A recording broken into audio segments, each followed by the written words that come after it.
Captain Bob Schmitt from the Sea Road Charters out of Freeport. And what we're going to talk to you today about is bottom fishing, fishing local structure. Out of the South Shore, we don't have a lot of the rock piles that you have on the North Shore and the East End, so we have to really rely on artificial reefs, wrecks, man-made reefs, and whatever natural rock piles exist. So I'm going to be talking about it from that perspective. As I call it, destination fishing.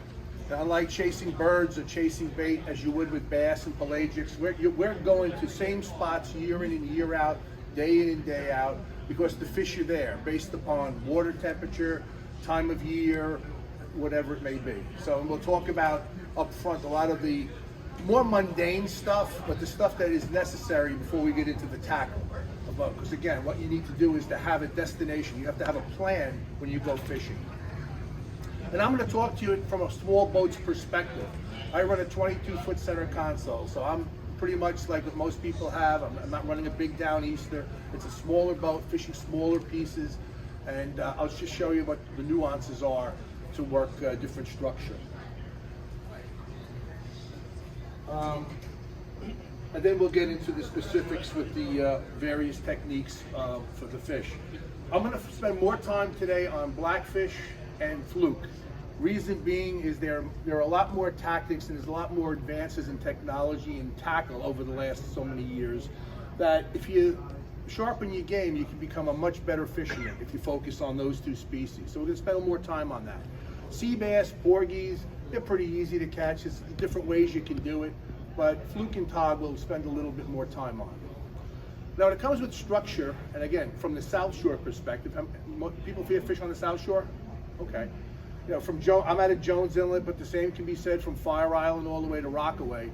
It's pretty much a giant sandbar. It's a lot of sand that goes on for miles. So really what you're looking for are the reefs, the wrecks, and whatever rock piles you have, like cholera and middle grounds and so forth.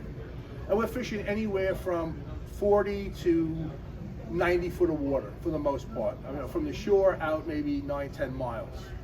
Now the key with structure is you have to build your waypoint database. Structure is a relative term. When I fish a piece, you may be on something, you give it a waypoint mark, but there's more to it. If it's a wreck, you want to know, does it lay north and south, east and west? How big is it? So you have to put a lot of waypoints on various pieces. Like if there was an area the size of this room here, I probably would have 10 to 15 waypoints on it. Reason being is you want to know how big it is, you want to know how it lies, because this affects how you fish it, how you anchor on it, how you drift it. Is it high pieces, low pieces? Again, you have to get that information and maintain it so that you can fish accordingly. And with the technology today, the two key pieces of technology are a good GPS, that becomes your Bible for holding all the waypoints, and a good color fish finder. And today with fish finders, with chirp technology, side scan, it's almost an unfair advantage. You can go out there and find stuff that years ago would be hard to find with the clarity they have today. So with those two pieces of electronics, that's the key for really building your waypoint database and understanding structure. Now, if you're going out for the first time and you don't have any ideas to where to go, there are old school charts. Captain Seagulls still makes charts, as well as there's electronic mapping, like for example, Navionics. Navionics basically has taken a sonar profile of the bottom.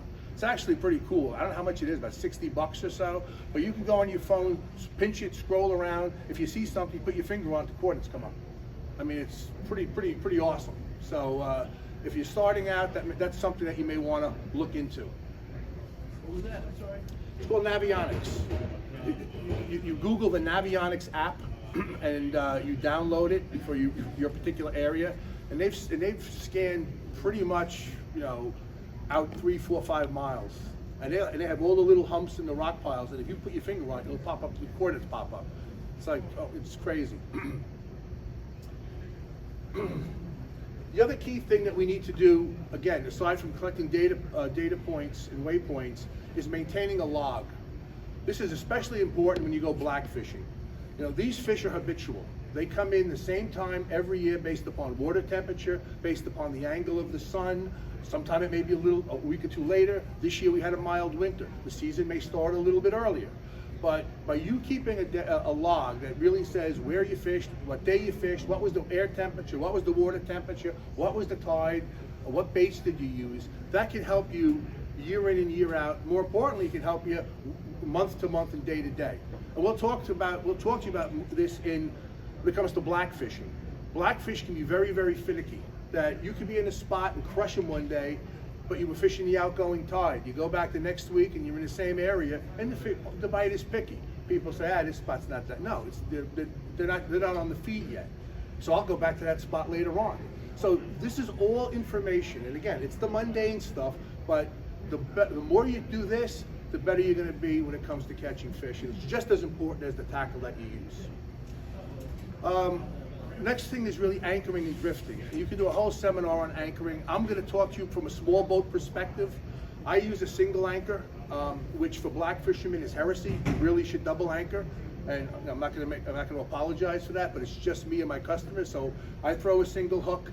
But again, as I mentioned, I know what's behind my boat, so I try to have enough bottom that you're always going to swing a little bit, that I stay on structure.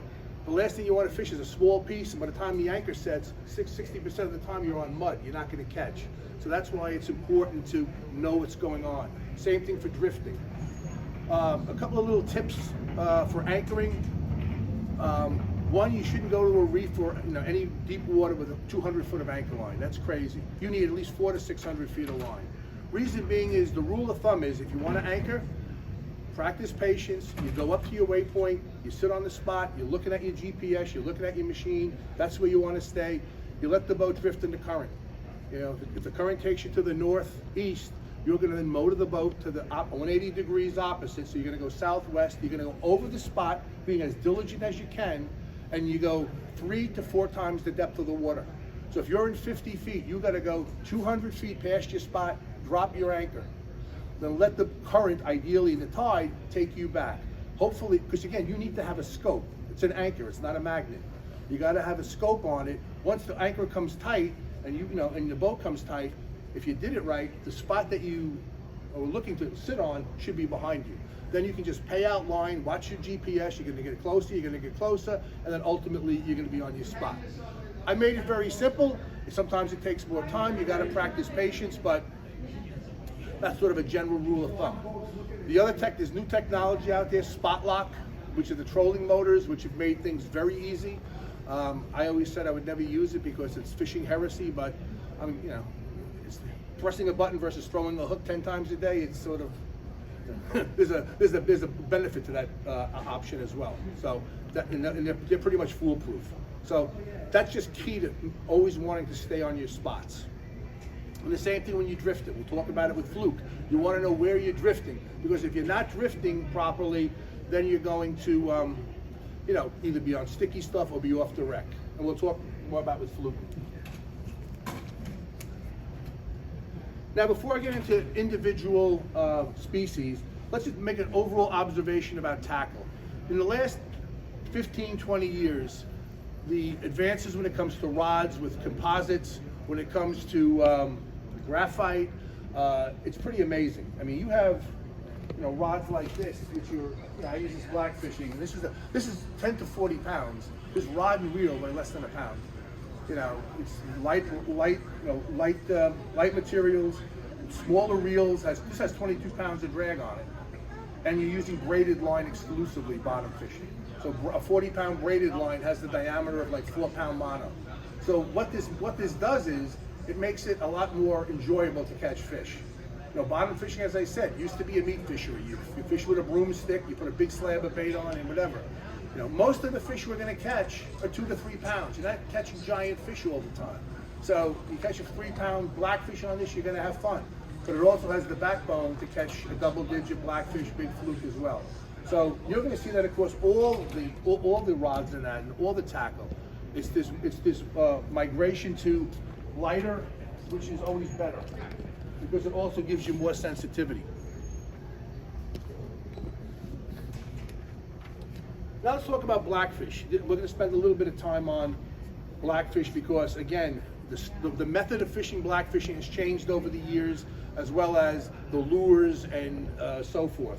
And this is a species where if you get dialed in and you pay attention, you will become a better fisherman.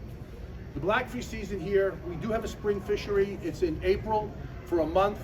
Then the main season starts the middle of October, or early October on the North Fork, up through early to mid-December. Generally in the fall, early on, the blackfish are more aggressive. A lot more smaller fish are around. As the water cools, they go deeper and deeper. They get more into sort of their normal patterns. You get more bigger fish back then and so forth. So again, in the spring, we have a 1 month shot. The water's still cold, so I'm going to probably fish a little deeper. But in the spring, but in the fall rather, I definitely start shallower. You want to fish the shallow drops. By the South Shore, the bays are good. On the North Fork, the North Shore, you probably want 10-foot drops, and then it'll get deeper as the season goes on. Now, blackfishing has been, there's the old school and the new school. The old school is fishing very conventional, which is you fish a sinker with a hook tied to a main line. This is a Black Hole 2025. I mean, it's still a stout rod, but it's a lot lighter than what you had before. And this is one of the blackfish rods that I will use. Now, my setup for blackfishing, no matter what I do, is I use braided line exclusively, and then I tie on a top shot. A top shot is simply, I monofilm, and around here, I usually use 40 or 50 pound monofilm that you tie on with an Albright knot or a double uni knot. Now, if I'm fishing in the ocean, there's my top shot from here to here. So what's that? Maybe 12 feet. The reason for top shot is it avoids any beads. Plus, the monofilm gives you stretch and flexibility. Braid has zero stretch. It's perfect because you can feel things. You can feel the bites, and it's lighter. You can use less sinkers.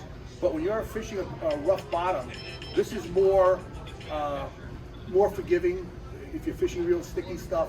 Plus, if you get big bites, there's a lot more give on here. So I always fish them this way.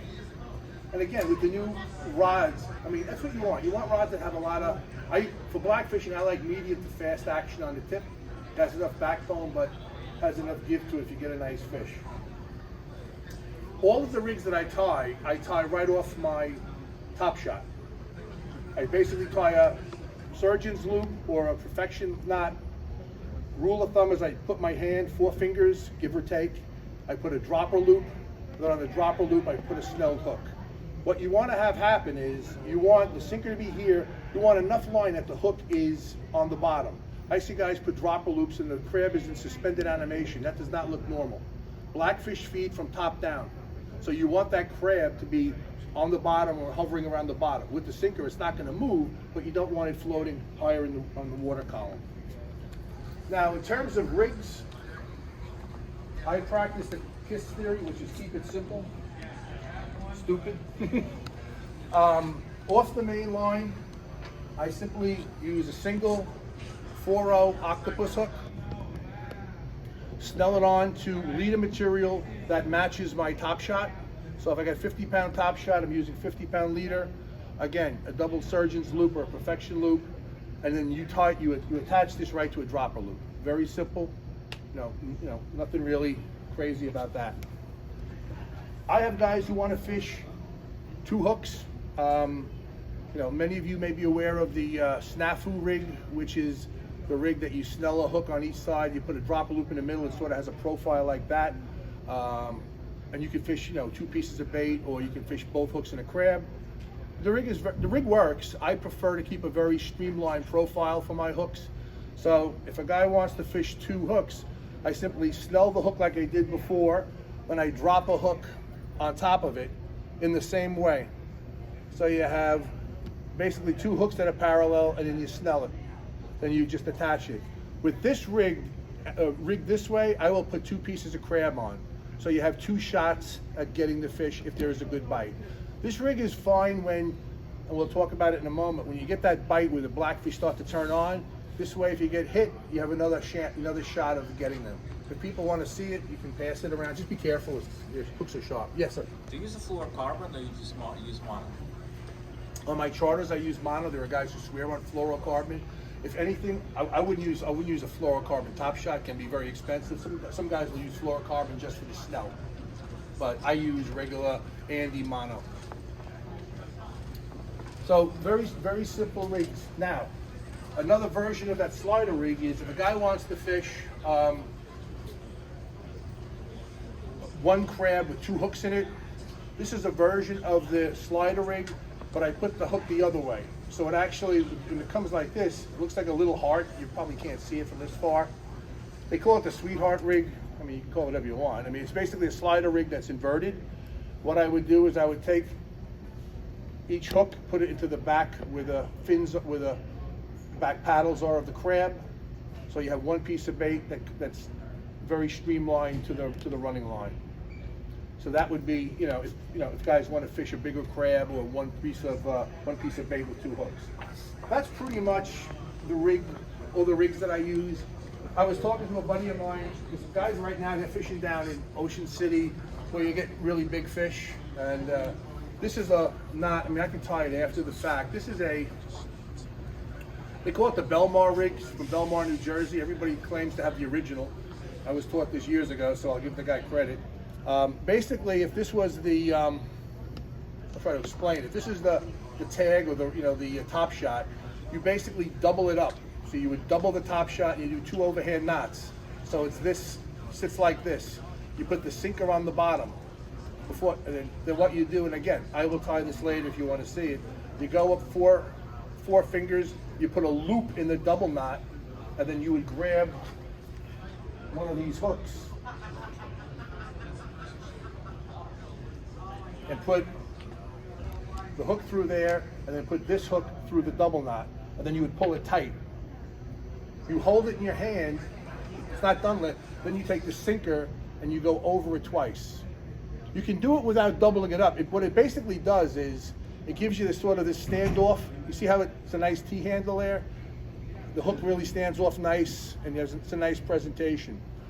By doing this, it really doubles your leader. So if you're using 50-pound leader, you really have a 100-pound leader here. And again, when guys fish big for a big tog, and they'll do this sometimes, gives them a little more stretch, a little more flexibility at the point of contact.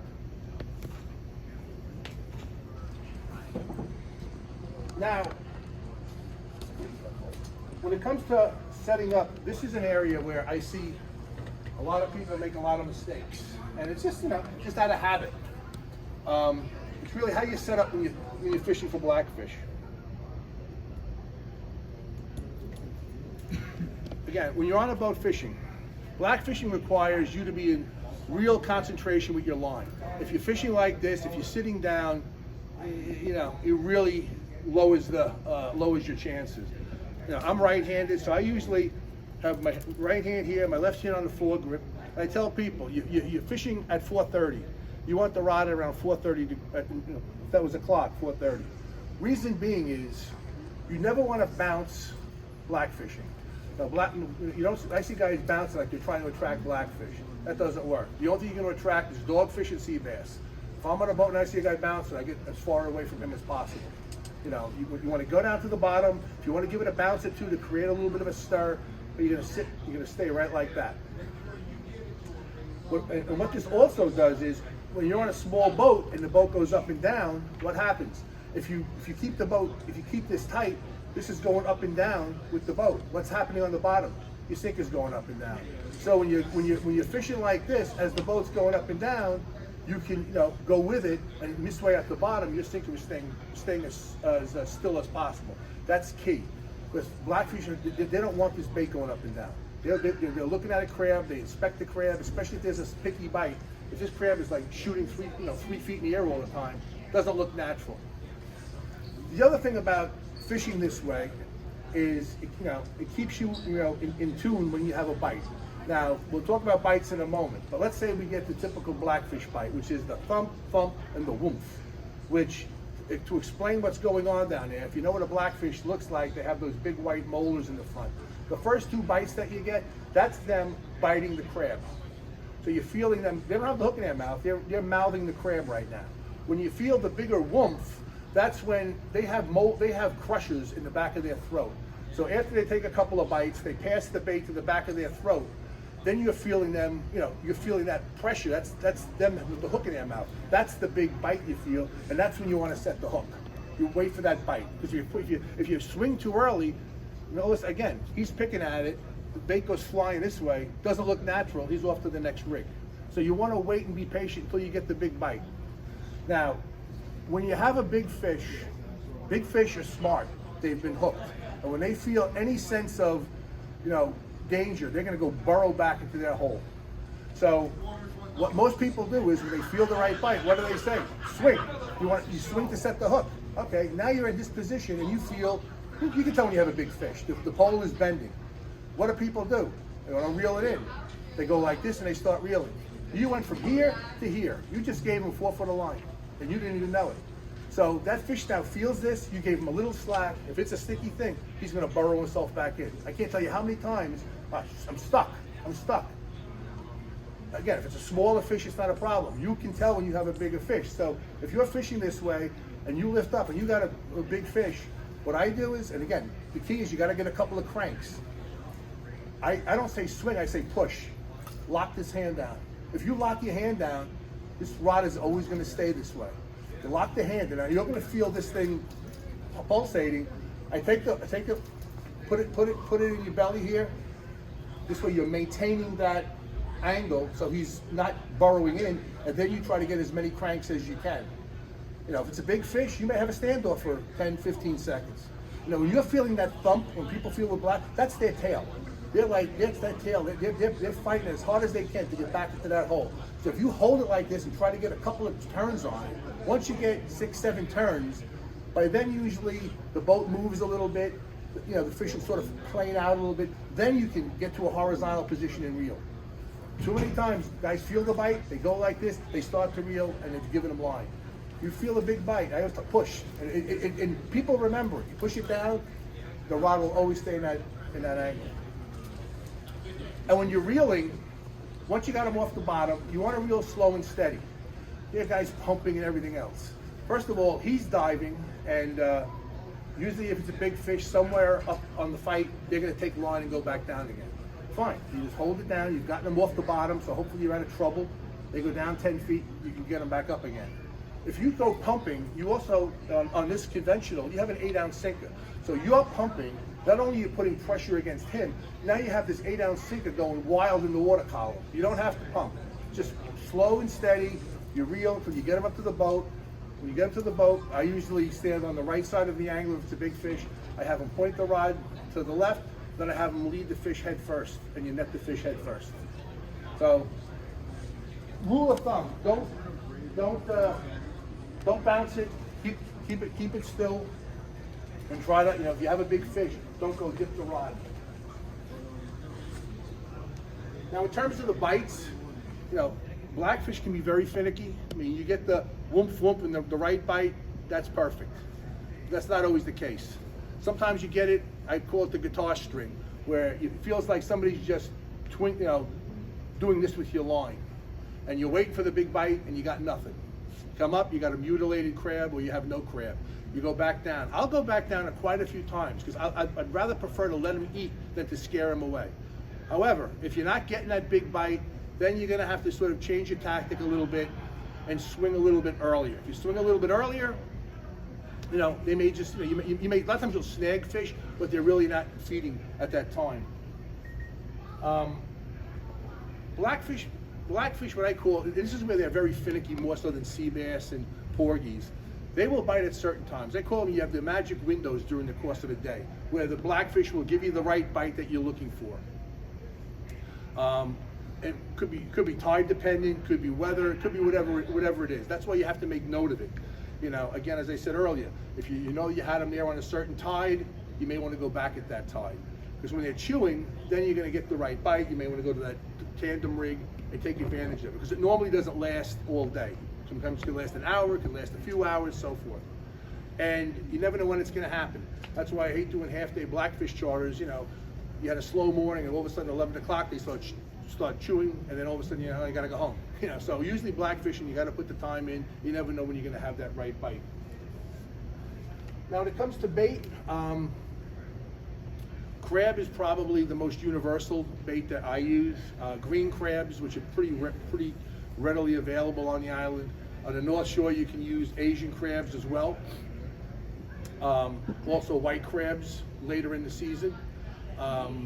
In the spring, I will use clam as well, but I will also bring crab. In the spring, their lips are a little more sensitive, so they'll, sometimes they prefer the softer bait, but come the fall, they just want the hard stuff. I won't even bring clams. You're just going to attract dogfish and sea bass. When I usually start the day, I cut the green crabs in half, I take the legs off and use it as a starting point. If they're finicky, I'll pull the shell off, give them something easier. Sometimes if they're really biting hard, doesn't really matter. I can leave the legs on. It doesn't matter if they're not picky that day. Always watch, what other people are doing.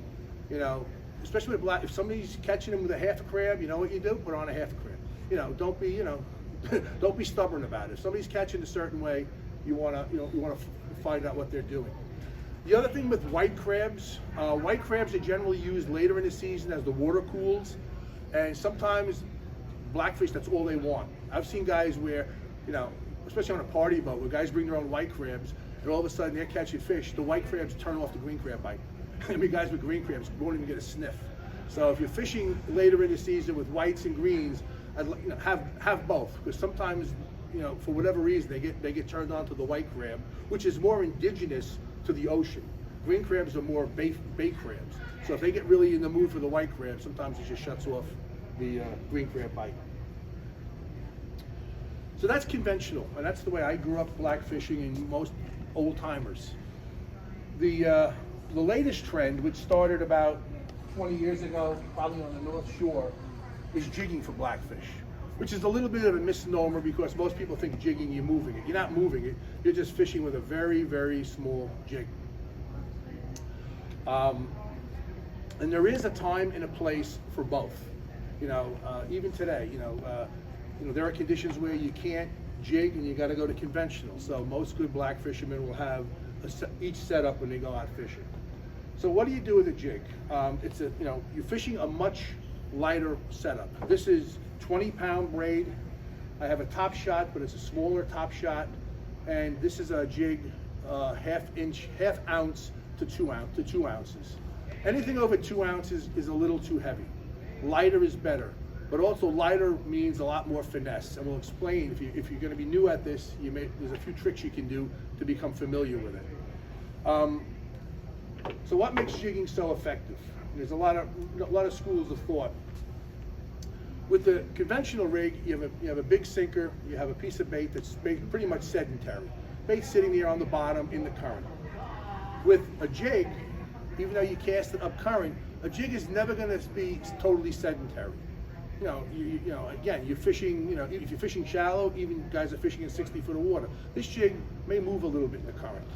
And when you put a piece of bait on this and you bait it the same way with a half a crab, a whole crab, etc., it almost looks like a crab moving. So I think at times it gives it a little more motion than something that's sitting there. So it looks like this thing is sort of scattling along. And when the fish see it, again, they're feeding from top down blackfish. They see this, they pick this up. They don't say that this is a sinker. They bite this as an entire unit. That's why smaller is better. So the key difference with this is the bite, whereas with the other one you get the thump, and you're feeling that because you have a sinker you're feeling the hook. Here, there is no sinker. They pick this up and they start swimming away with it. So a lot of times you're fishing and all of a sudden your line is going to go that way. The guys, they reel tight and they swing. It takes a lot to get used to if you're used to doing that. I mean, I've gotten good at it, but there are guys who make me look silly who learned it. You just gotta be because again, they're picking this thing up and they're swimming away. They're not munching on a static bait. Sometimes they'll pick it up and they'll run to you. Your line will go slack. You got to reel tight and swing. But you understand, they're seeing this thing, they're picking this up, they're swimming away with the jig and everything. They're not swimming away with your hook with the sinker. So it's a little bit of a different animal. It does take time getting used to fishing this way. So when I have people who are new at it, some tips that I do is I'll try it in shallow water. I mean, again, this technique started up on the North Shore in 8 foot of water 20 years ago. Guys are fishing real shallow. Guys have become proficient. They're fishing in 80 feet of water with these things. But it's easier when it's more shallow. It's better at slack water. You have a lot of raging water. Even the Sharpies can't fish this. Then you got to go to a conventional. But fish with slack water and try a heavier jig. I wouldn't go past 2 ounces, but put on a 2-ounce jig. It's going to feel a little heavier. Because the biggest issue that people have is, I don't know if I'm on the bottom. I don't know if I'm on the bottom. That's why you got to fish 20-pound braid. It's very light. You'll feel your jig sort of working on the bottom, and that's the key. And if you're new at it, I can guarantee you're going to have 1, 2, maybe 3 trips that are going to be really, really frustrating. And a lot of people give up. Like, all of a sudden the bite will get good, and guys will say, "I don't want to fish that way. Give me the conventional." It's like anything else. You got to learn it. But most young people who are getting into the sport, this is what they do. I mean, the conventionals, that's their default. But they go out, they're going to fish this no matter what. And it is a lot of fun. As I said, you're using I'll sometimes even use this light pole. This is 10-pound test. I'll fish the bay with this. I mean, this rod is a 10 to 20 rod. It is a blast. You're catching small blackfish, but you're having a lot of fun. Now, in terms of jigs, they come in all shapes and sizes and colors. What I've found is color really doesn't matter. I've spoken to people who say, "Oh, yes, it does. Neon orange works for me." If it works for you, it works for you. Unlike bucktail colors for Fluke, which I've seen days where pink works and green works, I haven't really had much of an issue. They tend to paint them like crab guts. Some of them are brown and white, look like a white crab. Some are not painted. The key is really the weight, fishing the weight, and most of them now have a flat bottom on them because you ideally want it to sit this way with the hook up, so that when the blackfish comes, this barb is right in their upper lip. But guys experiment with colors, and as they say, if something works for you, I'll never argue against it. So there is a time and a place for both.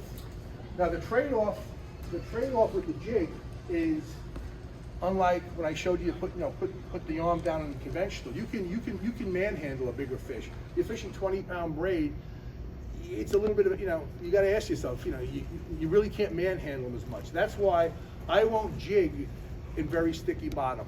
Jigging to me is perfect for rocks like North Shore, the rocks, Rubbles, Rhode Island, East End. There's some reefs that we have, hard bottom. It's not that sticky. I love the jig when I can. If I'm fishing a sticky wreck, I'll usually avoid a jig because inevitably, if that fish is going to take me in, I can't manhandle them out. Then it becomes a finesse game.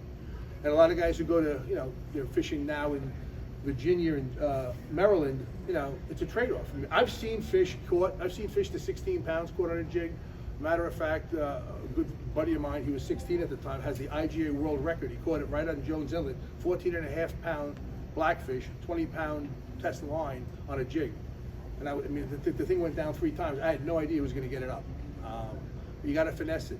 And the key with that is you got to make sure your knots are great. The knot that I attached the top shot to the line is an Albright or a double uni. You got to make sure your reels are good, your drags are good. Listen, if anything gives way, that fish is just going to bust off. So you got to make sure you have a little more finesse when you're using the jig. Last comments on blackfish before I get to Fluke. There's no reason to keep big fish. I mean, blackfish are very slow growing. It has become a sport fish over the last 10 years, and thankful to that. I usually tell people, take 1 or 2 home. I mean, they are good eating fish, are great. I mean, a nice 16-inch fish is better than a fish that's 24 inches. Any fish that's 10 pounds or over, I highly encourage people to return them. Take a nice picture. It is a trophy fish. I'm all for that. Let the fish go. Most of the time I'm in 60 foot of water or less, so those fish can be revived, or they're pretty much in good shape. If not, hold their tail like you would a bass, get some water through their gill, and they'll kick off. There's no reason to kill big fish. A 20-pound black or a 10-pound blackfish is probably 20 years old. They're very slow growing. So I'm happy that it's become a sport fish, and that's why when you catch them on this tackle, that's the enjoyment. You take 1 or 2 home. The other thing is fishing your favorite honey holes. A lot of guys go to the same spots day in and day out. Give those honey holes a chance to recover with fish. If you pulled a bunch of keeper-sized fish out of there, chances are, what's left are a lot of smaller fish. So I always say to people, if you have your log and you know that you should be fishing 50 foot of water, That's why you should have a lot of waypoints. Fish any spot that's in the 50s. And try different, as long as there's right bottom, whether it's rock, whether it's rubble or whatever, there's gonna be fish there. It doesn't always have to be a piece that comes 10 feet off the ground. If it's hard bottom sometimes, it's just as good. So have a lot of spots, don't overfish one spot. Any questions? All right, now we're gonna switch gears and talk about fluke fishing, which is another area that has grown over the years with regard to how you fish for them. Years ago, it was, you know, 3-foot leaders, big, you know, big hunks of bait, you know, drifting, and drifting and dreaming until you got a bite. Fluke are natural predators. Fluke are very aggressive. You know, fluke are not this passive fish that just lays in the sand. Fluke will actually hunt. If you look at some of John Skinner's videos, he'll show you that fluke will chase a bait forever. And what gets them going is bait, motion with their lateral lines, and sight.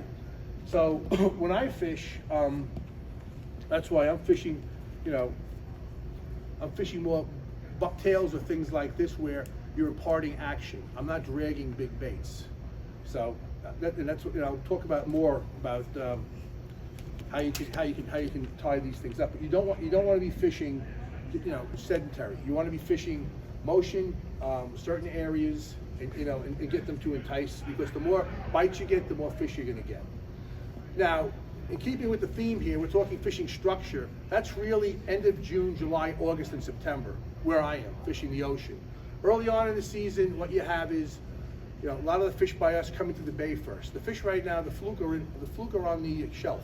They're coming in from the continental shelf where they spend the winter. They come in, they want shallow, warm water to spawn, and they're going to feed on grass shrimp. So in May, I'm exclusively fishing the bay. I'm not fishing the ocean, probably till the latter part of June. So for every technique I'm showing you here works in the bay. Just in the bay, you can go a little bit lighter. So, and a tip for those guys who fish the South Shore, the outgoing tide is better in May than the incoming. The reason being is when that water comes in, you have very cold ocean water that covers the bay. The fluke like it warmer. So if you fish the outgoing, by the time that cold water is in the bay for 6 hours, the sun's heated it up a little bit. When the tide goes out, it's washing that warmer water out. The fish are more aggressive. So you can't always fish that way because it depends on the time, but the outgoing tide is usually preferred in May. So let's go back talking about structure. You know, where we're black fishing on the reefs and everything, where we're sea bass fishing is where I'm fluke fishing in the summer. Fluke are natural predators. They're going to be sitting in the rock piles, they're sitting in the wrecks, and so forth and so on. So as I said earlier, you want to know what's under your boat. You want to know what you're drifting over. You know, I have 3 guys on the boat. If you're drifting over hard bottom, rough bottom that's very sticky, what's going to happen? You're going to have guys are going to lose rigs, and it's, you know, it's a pain in the neck. It can be very costly if you're losing bucktails. You lose a bucktail rig, it's $10 down the tubes. So you got to know where you're fishing. Sometimes if the tide's too fast, I'm not going to fish a real sticky spot. I may fish the edges. If the tide's not as fast, I may fish a heavier spot. Again, I have to know what's going on and where I'm going to fish. The other thing with fishing is, I call it the 70-30 rule with fluke. That 70% of your fish for the day are going to be caught in 30% of the time. Meaning that you have to find the fish. You know, you're going to go out, you're going to go to spots, you're going to try here, this spot may be quiet, you may fish a spot that has a lot of short fish. Okay, you got action, but you didn't get keepers. If you fish an area and all of a sudden, you know, I see 2 guys, they have nice fish on it, one guy gets a keeper, and you know, another guy gets a keeper, what I do is I hit the MOB button and I want to mark that spot.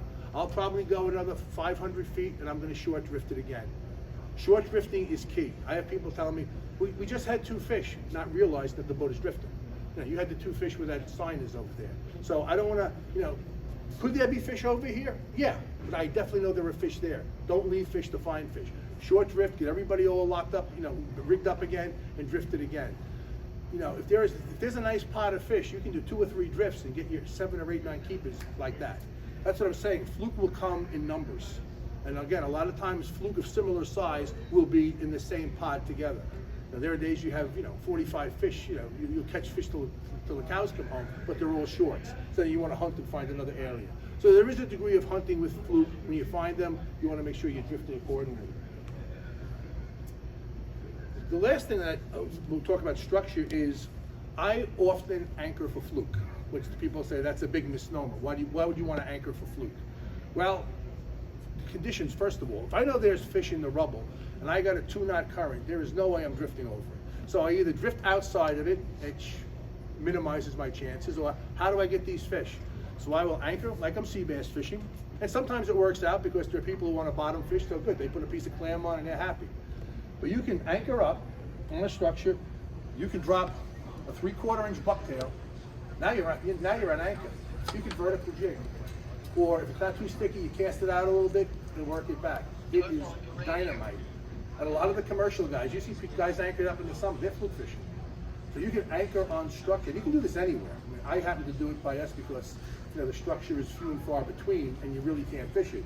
I anchor on this, and you can whale them. And again, you have that extra anchor line. As I said, you want to have 400 feet. I can drop back and fish another piece. So on one hook set, I can fish 4 or 5 different areas. You jig a little bit, and pick your anchor up. You can move to another area. So it used to be when the tide was going too fast, the wind was blowing. It really, fluke fishing stunk. It doesn't really matter anymore. I'll just anchor up, and then you can really enjoy fishing a real life bucktail. Now when it comes to tackle, I mean, this is a pole I use. This is a 10 to 20 black hole pole, 20 pound braid, 30 pound top shot, and this is my go-to bucktail rig. Again, this is the ocean, so I'll keep usually a 1.5 foot between. And that's what you want to do. You want to impart the motion. You want to make sure that this is up current. You always want to fish as vertical as possible. If you start the scope, you're going to reel it up. You got to work. You got to work for this fish just as you have to work for the blackfish. But by jigging this, you're going to have a lot more strikes than just fishing very, very sedentary. Now, bucktails come in all shapes and sizes. I mean, if I'm fishing heavier, I'll go up to a 4 ounce. Anything over 4 ounces, I have another solution. Because anything over 4 ounces, to me, it's just too heavy. This is ideal for the ocean. It may be, you really have to have perfect conditions for this. And this rig also works in the bay. I would just go probably 3/4 ounce, just downsize it a little bit. So this is a go-to bucktail. In terms of tipping these things, I usually use a grub or gulp. I use, gulp. They have pinks, they have nuclear chickens. I mean, this is where color can make a difference.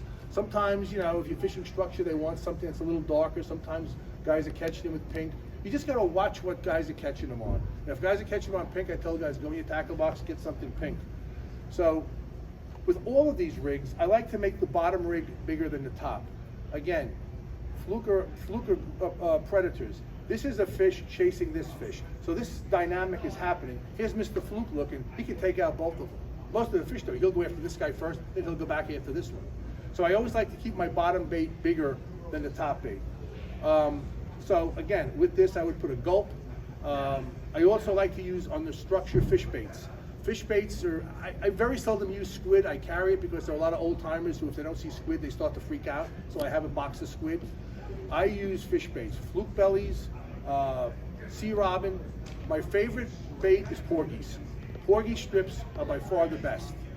So a lot of times when my customers are fluke, and I'll just drop a piece of clam over, I'll catch a half dozen porgies.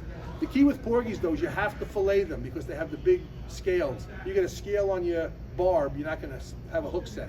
But a porgy fillet has that nice silver sheen to it. And again, when you're jigging, you don't need a 12-inch piece. All you need is like a little 4-inch piece, the dangleless. And sometimes I'll tip the top with it as well. And it's deadly when it comes to catching fish. Are you scaling the porgy? Yeah, you got to scale the porgy, definitely. Because fluke belly, you don't have to. The porgies have those big scales. I've seen too many times I've come back where the guy didn't get the fish, and there's that scale sitting right on the hook. But I prefer fish baits. But there are guys who don't use baits. They think baits are heresy. They use their gulp, and you just put gulp on the top and gulp on the bottom. You can also fish this with, again, the single bucktail, as I said before. You can put a 2-ounce bucktail and just use one bait. You don't need the high-low. I like the high-low, but you can do it very different ways. Now, when the tide gets ripping, or if I've got bucktailing, you got to work it. If you're not going to work it right, this is the better option. This is the old tried and true high-low rig. High-low rigs are a bottom fisherman's best friend. They work for everything. This is a simple again, going right off of the Top Shot, 2 dropper loops. The beauty of this rig is that you can put any sinker you want. So if you need 8 ounces of lead, not 6 ounces of lead, you can put it on. So it will keep you, down as vertical as possible. But you can also, when you fish this, you want to impart some motion. So you're going to have the up and down motion. These happen to be poison tails. These are made by Backwater Custom Baits. They're a Long Island company. I know Dominic for years. Great product. But when you're fishing structure, sometimes they can be a little bit costly. So you can use other teasers as well. Teasers are all relative. Sometimes you can use simple Mylar teasers. Mylar teasers, you get a 4-pack for $4. So instead of having something that's $4, you can put something cheaper on. Again, knowing what's under your boat. If it's sticky, I tell guys, this is what I give out on the boat. Use these. If you lose it, it's a couple of bucks versus $10. But with these hooks, again, I'll put gulp on these. I'll put bait on these. You're going to want to work it. The nice thing about the heads are, when you're drifting, the sink is here. That's what the fish is seeing. So the bottom hook is really close right off the bottom. The top hook's a little off the bottom, and that's the profile that you have going on. Very deadly. And these rigs are also deadly with sea bass as well. So you can really catch anything with them.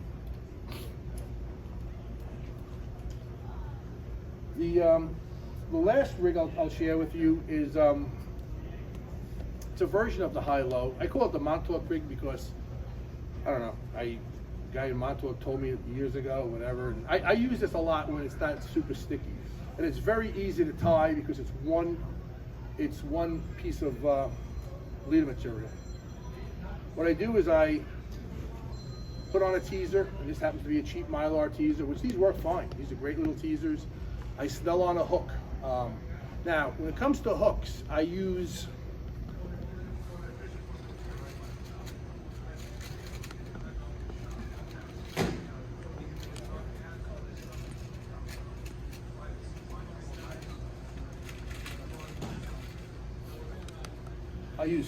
five or 6 octopus hooks if I'm not using big gulp baits. If I'm using a big gulp bait, I'll use a 6.0 or 7.0 bait holder hook. Reason being is you have a longer shank. If you try to put a big gulp on this thing, it's going to sit around. It's going to get in its own way. You also want a hook that's large enough that you have a gap here. If the gulp is too thick, what happens is you minimize the space between the barb and the shank, and actually the gulp gets in the way. So you want to go with a bigger bait if you're using gulp.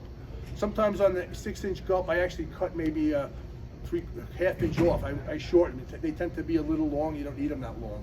So on this Montauk rig, I have on this one here, if I'm going to fish a gulp, I'm going to put a bait holder hook. I go that far, but I don't really measure much, but it's, I don't know, foot, 14 inches. I put a double surgeon's loop. That's where your sinker would go. Then you go up a little bit, and I do a high-low, and I do a drop a loop here. So in essence, if the sinker's here,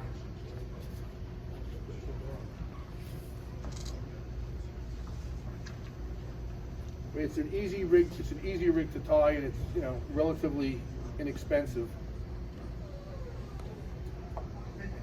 That's the rig.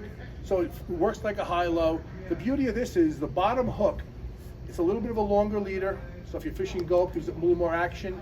It also keeps the bottom hook closer to the bottom. So, but when you're working these two, it looks like this is a predatory fish chasing this fish. So it gets the similar action to a high-low, but it just keeps this bottom hook a little lower to the bottom. If it's really sticky, I won't use this because this bottom hook may get caught a lot more. You're better off with the high-low. But again, this is actually one piece of leader. I'll tie one later. They're super simple to tie, and it's an excellent rig for the bay too. Again, if you're fishing with people, they can move it a little bit. Because a lot of people aren't bucktailers and they get lazy. At least with this, if you move it a little bit, you got something going on that's going to help you with your bite.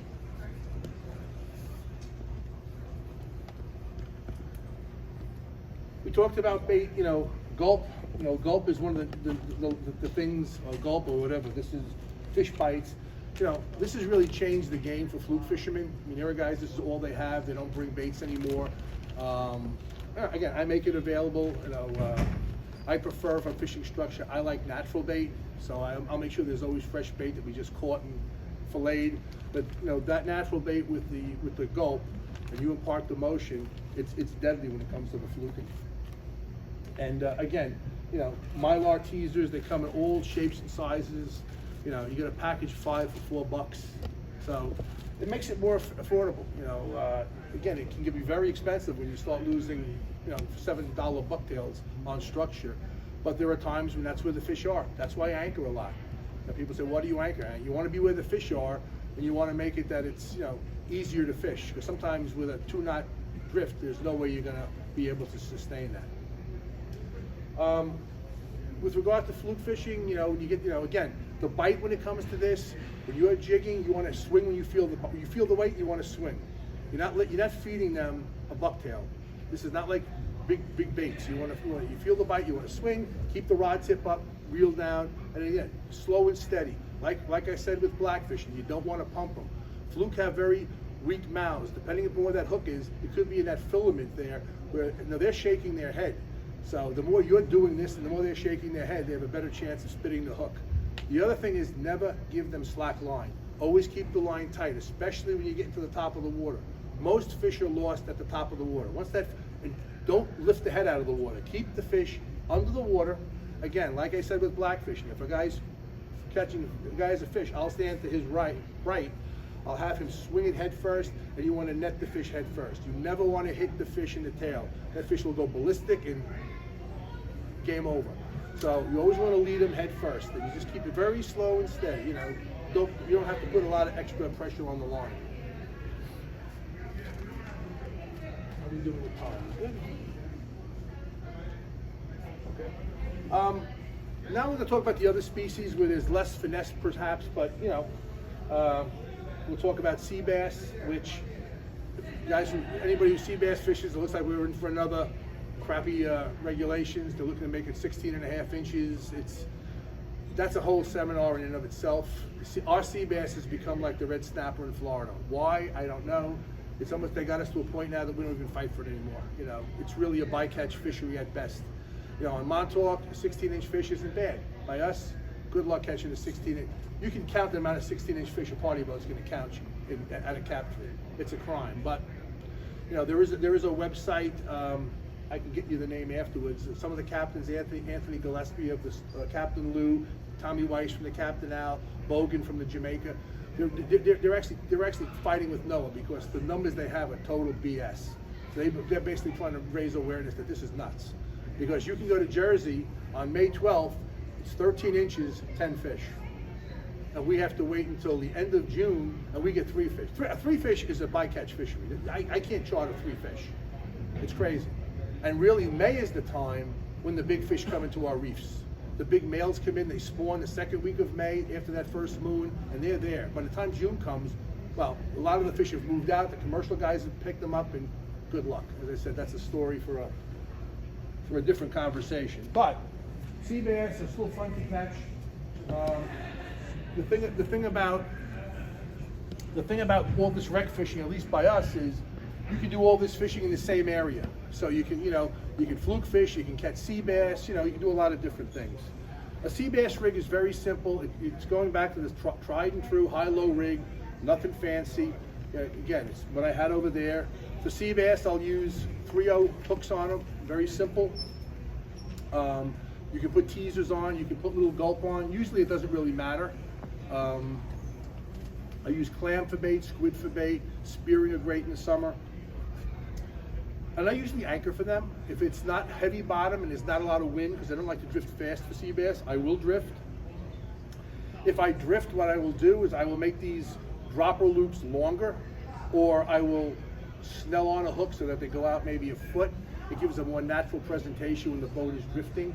Because I find sea bass, although aggressive, they often don't chase the bait as much as fluke. They'll give it a couple of shots, but if that bait's gone, then they're on to the next thing. Whereas fluke will be more persistent. So it's a very simple high-low rig. The same rig I would use for porgies, which which is we could have in the same discussion. If I'm porgy fishing, I'll probably downsize this to a 2.0 hook, a 2.0 size 2.0 rig. You can also jig for sea bass. Again, if you look at your electronics and you see a big plume on there, that's a big body of fish. You can put on little diamond jigs. You can do the snap jigging. You can use little bucktails too. Get a bucktail and jig them. Sea bass are very aggressive. And a lot of times with the bigger fish, I'll fish a structure and you'll be on the wreck, you see a lot of life on there. It's a lot of smaller fish. The smaller fish tend to congregate together. It's just safety in numbers. The bigger sea bass tend to be higher in the water column, or they can be off to the side. So sometimes if I'm getting a lot of smaller fish, if I'm anchored, I'll actually drift, or anchor I should say, off of the piece to the lee side where I don't see as much life, but your chances are you're gonna get bigger fish. Or if you're jigging, you'll get those bigger fish, maybe 5-6 feet above the bottom because the bigger fish reside there. Porgies, again, by where I fish, we don't have the porgy life that you have on the North Shore or even in Breezy Point to the west. The one good thing is we do have decent sized porgies, so you can get some nice scup to 2.5 pounds. Pretty much for me, you're catching the porgies in the same area as you catch the sea bass. Sometimes I'll fish earlier in the morning for porgies. Some spots tend to maybe have a little more porgies. Again, this all goes back to keeping a log. Keeping a log, knowing where you caught fish, makes it all worth the while. Next is triggerfish. Triggerfish have been very popular in the last 5-6 years on the South Shore. They come in when the water gets warm in July and August. Again, mostly a bycatch when I'm sea bass fishing. Although they do travel in schools, so if you catch 1 or 2 triggerfish, chances are you're going to catch a bunch of them. There are spots where they tend to hang out. So I have notes on things where if people want triggerfish, you can target them. But for the most part, when I'm trigger fishing or sea bass fishing, you're catching a potpourri, which is the beauty of bottom fishing by us in the South Shore. You'll catch anything and everything, as well as fluke. Some of the biggest fluke I've had in the last 2 years has actually been on a high-low rig with clam fishing structure. And lastly, codfish. We do have a codfish run on the South Shore in April and May. Most of the size fish are market fish, from 18 inches to 24 inches. And again, you fish in the same way. You can anchor. If I'm going to go codfish, and I use the high-low, but on that top hook, I'll probably go another foot up. I'll use 5/0 octopus hooks, and I'll put like a jelly worm on there, and I'll fish with fresh clam. Or I can drift with diamond jigs with a teaser up top. Problem for me is in May, I go cod fishing, I can't get past the big sea bass, and it's very frustrating. You're there with people and they're catching 4-pound sea bass, and I'm throwing them back, and they're looking at me like, so it's almost like I'd rather stay in the bay and go fluke fishing. The aggravation, which is the crime, because May is you get nice codfish, you get big sea bass. That's primo month, and there's really, aside from codfish, nothing really out there. So that's pretty much bottom fishing. Again, focused more on blackfish, focused more on fluke. There's more nuances there that can make you a better angler. The sea bass and the porgies are fun. High-low rigs, you find some spots. The key is just to keep finding spots, keep adding to your waypoint database, keep looking at your machine. You're always going to, the reef is huge. I mean, I probably have 120 spots on Hempstead. I could have 320 spots. Every year you're adding a few things, and fishing different areas. And the good thing is that the DEC has added to our artificial reefs in the last couple of years. For a while there, New York had done nothing for 15 years, whereas Jersey, Virginia, Delaware has always added to its artificial reef. So when they tore the Tappan Zee Bridge down, a lot of that riprap is now on the South Shore, I think, and even in the Smithtown Reef. And it gives us natural bottoms. Other than that, we have a lot of sand to fish, and most of these fish we talked about today are looking for some sort of structure. So, and again, last thing is always practice safety. A lot of times for me, you're fishing the ocean. My motto is very simple: be safe, have fun, catch fish. And if you do it in that order, you'll be okay. Safety comes first. If the inlet's not good or if the weather's iffy, stay in the bay. We'll go another day. We want to have fun. That's why we use all this light tackle. It makes catching fish fun. And then obviously you want to catch fish. If you go in that order, you won't get yourself in trouble. Yes, sir. What kind of anchor do you use? On my boat, I use a 13-pound Danforth anchor. I have a 22-footer. So it's a little heavier. I don't even use a chain because the chain for me gets caught up in the reef. And it takes, again, part of the challenge with anchoring too is you have all these waypoints, and then you do what I said, you go 200 foot past, and then you find, you look at your screen, you're dumping in a rock pile, so you gotta go somewhere else. So anchoring, that's why knowing what's under your boat, there are wind conditions, and there are times where I can't fish an area because I can't even anchor on it. But the more stuff you have, it gives you more flexibility. But a heavier anchor does help. But again, the biggest problem, the biggest mistake I see with people is they have 200 foot of line, they have an undersized anchor, and they think this thing's going to magically hold. And then what happens is if you're not aware, your anchor is actually going to slip into the wreck, and then you're going to lose an anchor. So you have to be. It's a little bit of a tricky thing. That's why this spot lock has become like, you know, as my friend says, it's like cheating. But you know, it works. Sonar, you can see the spots with the anchor. Oh yeah. Anchor with sand. Yeah, what you'll do is you'll get to a spot, you'll see a flat spot. I mean, the last thing you want to do is go to a spot and you see all craggy stuff, because you're basically it's a recipe for disaster. Yeah. Now, what I do use is, I mean, I have an anchor ball, so if your anchor gets stuck, you put the anchor ball, you put the boat in the opposite direction. If it's not in there too bad, you can pop it out. But every year I donate 1 or 2 anchors. It's just cost of doing business. Yeah. But any other, sir? What kind of jigging are you going to use for the Fluke? Well, I'm just like a constant, yeah. If I'm using the bucktail, you just want to constantly move it. You don't want to, you don't want to go too high. Always remember, with braid, unlike mono, whatever you do up here is happening down there. So if you're going like this, your jig is going like this, which is not normal. You know, you want to mimic a bait fish. So a bait fish is usually hopping along, you know. There is a technique called snap jigging, which they do in the bay, well, you can do in the ocean too, where you whip it once, which gets the bait to go up, then you let it come down, because it's supposed to mimic what a bait fish would do, because bait fish will escape in short bursts, but it can't sustain that burst. So it targets away, and then it will come back down. You can do that for fluke as well, snap jigging. But usually I put a constant little rhythm, you stay in touch with the bottom. And again, these rigs that I showed you here, I use exclusively in the bay.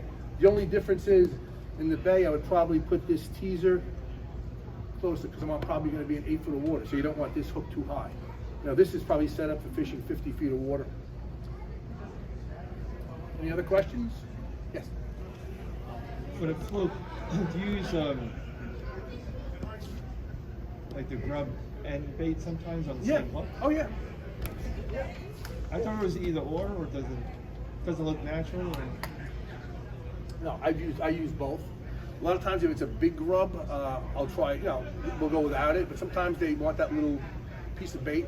But that's why with the bait, you don't put a 12-inch piece. If you're going to fish a 12-inch strip, then you should fish a double hook rig. That's with long leader. That's the more traditional way, where you want the fish to let them eat it.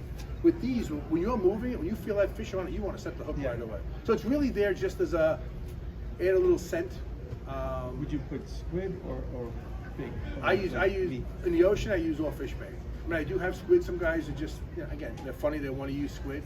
But I generally, if we catch sea robins or fluke belly, fluke should be legal. Enough said there. Using fish bait is much better. Mackerel are great. We have the chub mackerel. Little bluefish are excellent. That bait is, because that's what they're eating on. When they're fishing on structure, they are there feeding on little sea bass, little porgies, little bagalls. That's what they want. And I got to tell you, if you have boats, try anchoring. It really, really works. And if you're there for a little bit, it doesn't work, scale back. You can work the anchor rod for a little bit. What it does, it allows you to fish like a 1/2 ounce or a 1 ounce bucktail, which normally you can never do in the ocean. Because these fish in July and August are right in the junk, and sometimes it's very frustrating to fish for them. What happens is guys start to, they modify rigs, or they go into other rigs because you don't want to lose.